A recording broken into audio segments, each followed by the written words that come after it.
Have you ever marveled at the wisdom and lessons found in Surah Fāṭir, Ayat 12? This complex surah holds a multitude of lessons and teachings that we can apply to our everyday lives. The surah speaks of two seas. One is fresh, palatable, and a pleasure to drink from, while the other is salty and bitter. Yet from each of these seas, we can extract fresh meat to eat and find ornaments to wear. Furthermore, it mentions that ships sail through these seas, breaking the waters apart, so that we may seek His bounty and be grateful. The first lesson we draw from this surah is the evidence of Allah's power in diversity. Allah presents two types of seas, fresh and salty. Despite their differences, both originate from the earth's water source, often meet at the river's mouth, but never mix, maintaining their unique properties. This notion highlights Allah's role as the ultimate regulator. The differences we see are not mere coincidences, but part of a precise universal law. In our lives, we encounter people with varying characters, abilities, fortunes, and life conditions. These differences are not unfairness, but a natural law for life's balance. We don't have to be the same to coexist harmoniously. The second lesson is the inherent benefit in all of Allah's creations.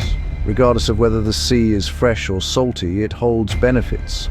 Fresh meat for food, ornaments for adornment, and a vast expanse for transportation and trade.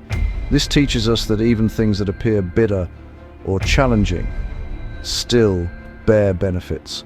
Life's trials, difficulties, and even individuals we may not favor often become the greatest sources of benefit for our faith and maturity. The third lesson is the promotion of productivity in Islam. The surah refers to ships, symbolic of our pursuit of His bounties. Islam does not separate worship from economy. Work, trade, and technology are all parts of worship. Hence, seeking livelihood is not merely a choice, but a command. The vast seas were created for us to sail, trade, explore, and build civilizations. As Muslims, we should strive to be productive, not passive. The surah concludes with a reminder to be grateful for these bounties. Every aspect of the world, science, technology, wealth, and profession, ultimately leads us to know Allah. Without gratitude, knowledge can lead to arrogance, wealth to corruption, and power to tyranny. But with gratitude, all become a form of worship. Finally, the surah subtly hints at the purification of the soul. The fresh and salty seas can also symbolize the human heart. A fresh heart is clean, soft, and easily accepts the truth, while a salty one is hardened and resistant to advice. Yet both can still produce goodness, reminding us that as long as we are alive, the doors of guidance remain open. In conclusion, Surah Fāṭir Ayat 12 teaches us that diversity is a blessing. All of Allah's creations are beneficial.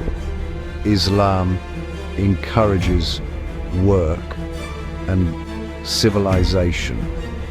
The purpose of life is gratitude, and the human heart can change. As a reflection, if the seas, despite their differences, mutually benefit each other, why do humans, in their differences, harm each other?